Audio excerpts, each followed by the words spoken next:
तू बोलतोयस, पण ती ऐकत नाही असं वाटतंय.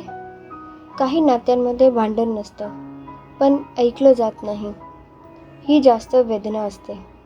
आपण बोलतोय, समोरची व्यक्ती ऐकत असते, पण समजून घेत नाही असं वाटतं. याच ठिकाणी उत्तर आहे, पण ते ओरडण्यात नाही. तू पुन्हा बोलतोस, थोडं समजवतोस, मग शांत होतोस आणि आतून थकतोस. कारण ऐकणं म्हणजे फक्त शब्द नाही, भावना थांबवून पकडणं असतं. म्हणून आज हे करू नकोस.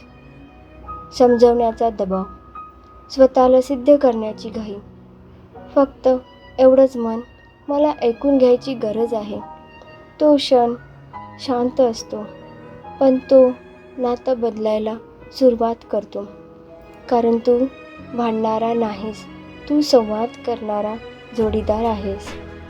ऐकवलं नाही, ऐकून घ्यायला शिकवलं तर नातं वाचतं.